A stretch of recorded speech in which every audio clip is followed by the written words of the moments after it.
नमस्कार साथियों, स्वागत है आपका ट्रेन द ट्रेडर्स टीटीटी पर। दोस्तों, आज जैसा कि मैंने प्रॉमिस किया था कि आज मैं आपको बताने वाला हूं बजट स्ट्रेटजी की अब से लेकर बजट तक आपकी क्या अप्रोच होनी चाहिए, क्योंकि बजट एक बहुत ही मेगा इवेंट होता है और स्टॉक मार्केट में इससे काफ़ी सारी चीज़ें इन्फ्लुएंस होती हैं।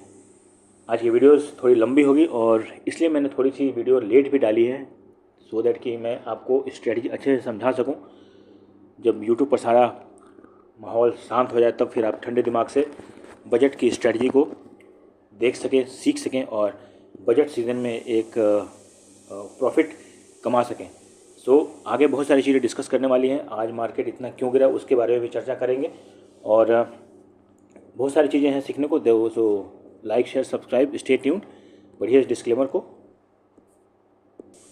ओके, अब मैं आपको बताता हूँ कि बजट तक आपको क्या अप्रोच रखनी चाहिए। सबसे पहले तो देखिए, एक चीज़ है कि आज के इस वोलेटाइल मार्केट में आपको कोई भी पोजिशनल ट्रेडिंग तो सबसे पहले करनी नहीं चाहिए। मैं आपको एक चीज़ ये बताता हूँ, नो पोजिशनल ट्रेडिंग। क्यों? क्योंकि मार्केट जिस तरह के तरीके से गिर रहा है या जिस तरीके से बढ़ रहा है, एक दिन कभी 250 पॉइंट ऊपर बढ़ जाता है, कभी 400 पॉइंट नीचे गिर जाता है। तो इसमें पोजिशनल ट्रेडिंग की एक थोड़ी सी ये प्रॉब्लम है, अनटिल अनलेस कि आप अपने प्रॉफिट के परसेंटेज को कम कर दें। ठीक है दोस्तों, अब देखिए, आज तो जो है किसी को भी इतनी उम्मीद नहीं थी कि मार्केट इतनी गिरेगी। 400 पॉइंट के ऑलमोस्ट निफ्टी एक दिन में गिरा है। अभी रोज गिरेगा क्या? नहीं गिरेगा। कल मार्केट उठेगा क्या? बिल्कुल उठेगा। क्यों उठेगा? क्योंकि आप देखिए, मार्केट जो है RSI लेवल जो है मार्केट का, ये ऑलमोस्ट ओवरसोल्ड जोन में जा चुका है। यहाँ से एक उम्मीद तो बनती है, अगर हम RSI की बात करें तो, कि थोड़ा सा मार्केट बढ़ेगा। और एवरेज क्लोजिंग में देखिए ऊपर ही आई है, 25,225 पर आई है, जबकि 25,186-96 तक ये जा चुका था। अब आपको करना क्या है? सबसे पहले तो मैं आपको बता दूं कि आज मार्केट इतना गिरा को कुछ तो हमारे ट्रम्प भाई साहब ने गिरा दिया कि 8 NATO मेंबर्स के खिलाफ वो जो उसने बोला कि टैरिफ लगाएगा और ऑल दोस थिंग्स। एक टैरिफ की वजह से मार्केट गिरा और उसके बाद फिर बाकी जो चीज़ें थी वो क्या हुआ? सबसे पहले तो टैरिफ वार जो ट्रंप ने एक छेड़ने की वो कर दी है, और उसके बाद फिर लॉन्ग अनवाइंडिंग। ठीक है, इन सब चीज़ों की वजह से मार्केट में क्या हुआ?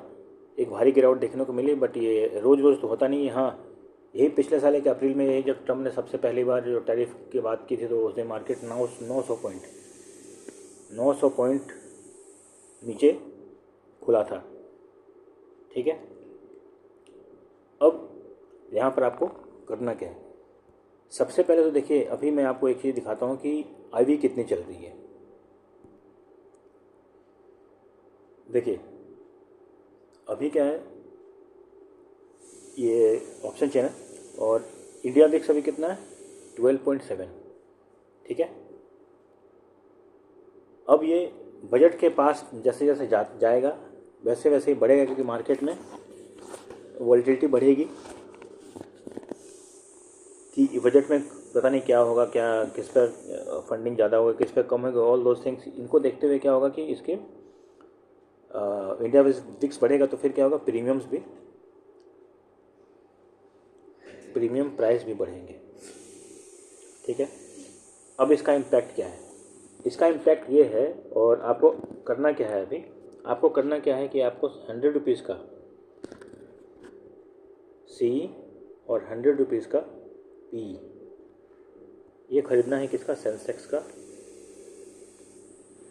किसकी? Next expiry. मैं आपको इसको अच्छे से समझाता हूँ, या हाँ, चार्ट पर ही आपको समझाता हूँ। अब देखिए, यहाँ अच्छे से समझते हैं। सेंसेक्स में 100, अब मैं ऐसा करने वाला हूँ, मैं ये नहीं बोल रहा हूँ कि आप भी ऐसा कर सकते हैं। मैं ऐसा ये क्या करूँगा कि कल मैं जो करने वाला हूँ 100 का C और 100 का PE में बाय करूँगा। किसका? नेक्स्ट एक्सपायरी का। ठीक है, SL मैं नहीं लगाने वाला हूँ। टारगेट मेरा क्या रहेगा? 2x। यानी कि एक लॉट पर जब मुझे स्क्रीन पर 8,000 का प्रॉफिट दिखेगा तो फिर मैं इसको बुक करूँगा और 31 जनवरी को मैं इसको बुक कर लूँगा। ठीक है दोस्तों, ओके। सो सबसे पहले हम देखते हैं कि अभी हमारे पास ऑप्शन चेन में हमारे पास ये अवेलेबल कौन से हैं, क्या इस डेट में अवेलेबल है कि नहीं, हम ये चेक कर लेते हैं एक बार।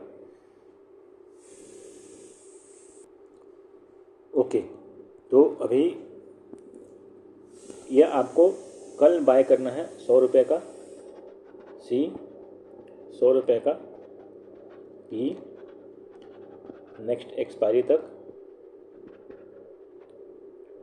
ठीक है। और ये आपको होल्ड करना है 1:1 के टारगेट के लिए, क्योंकि 29 जनवरी को एक्सपायरी हो जाएगी। पहले मैंने बोला था कि 31 को, लेकिन आपको ये 29 जनवरी को आप इसको बुकआउट कर लीजिएगा, आपको प्रॉफिट हो या लॉस हो जो भी हो, ठीक है। और ये आपका टारगेट होना चाहिए 1:1 के टारगेट पे आपको इसको बुक कर लेना है।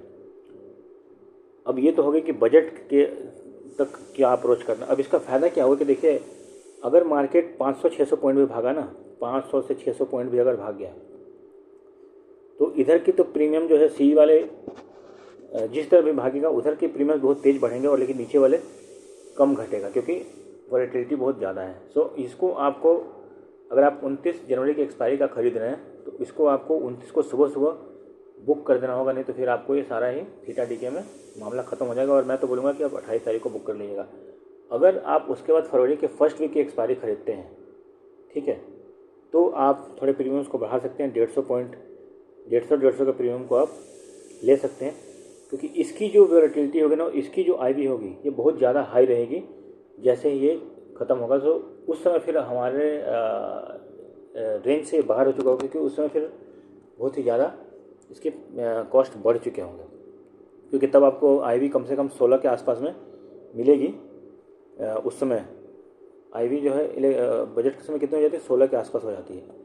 तो इस समय थोड़े से प्रीमियम्स और ज़्यादा बढ़ जाएंगे, क्योंकि वॉलेटिलिटी का और आईवी का प्रीमियम्स के प्राइसिंग पर बहुत ज़्यादा इम्पैक्ट पड़ता है। तो ये आपके बजट की स्ट्रैटेजी होनी चाहिए, बजट के पहले की स्ट्रैटेजी। बजट के दिन आपकी क्या स्ट्रैटेजी होनी चाहिए, इस पर मैं एक सेपरेट वीडियो बनाऊँगा, ठीक है दोस्तों। बट ये मैंने सोचा कि आज बनाऊँ, क्योंकि आईवी डेली बढ़ता जाए। आज भी देखिए 0.5% बढ़ गया और उसी हिसाब से प्रीमियम्स इम्पैक्ट होंगे। सो आप ये तो मैं बोलूँगा कि अगर आपको डेली अभी ना ऑप्शन कोई सेलर्स है तो वो छोड़कर आप ऑप्शन बाइंग अगर आप करते हैं तो आपके जीतने के चांसेस अभी ज़्यादा हैं, क्योंकि वॉलेटिलिटी के सीज़न में मार्केट में मूवमेंट आपको मिलेंगे और आप उसमें अच्छा खासा प्रॉफिट कमा सकते हैं। अब चलते हैं कल के लिए लेवल क्या हो सकते हैं। देखिए, सबसे पहले हम चलेंगे निफ्टी पर। देखिए, सबसे पहले तो मैं आपको बताता हूँ कि आज मैंने क्या बताया था कि मार्केट आज खुलेगा और एक बार ऊपर तो जाएगा, और ऊपर जाने के बाद में फिर वहाँ से वो नीचे आएगा, क्योंकि फिर क्या होगा कि ये जो पुट के जो प्रीमियम्स थे वो काफ़ी अच्छे खासे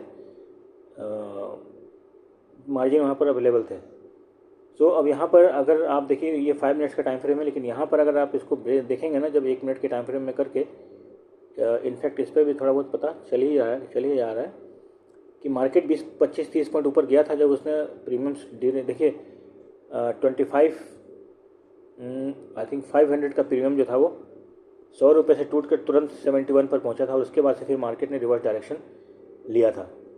तो यही सब फ़ायदा होता है अगर आप एनालिसिस को ढंग से देखें और समझें। तो आपको शुरू में जिसने वो ट्रेड मार दी होगी, जैसे मैंने वो खुद ट्रेड ली थी 100 पर और फिर मैंने 71 पर उसको एग्जिट कर दिया था।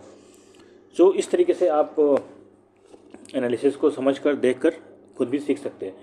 अब कल देखिए, अभी देखिए यहाँ पर कोई भी इंपॉर्टेंट सपोर्ट नहीं है, और सबसे पहला सपोर्ट जो है वो कहाँ पर मिल रहा है, 25,100 पर।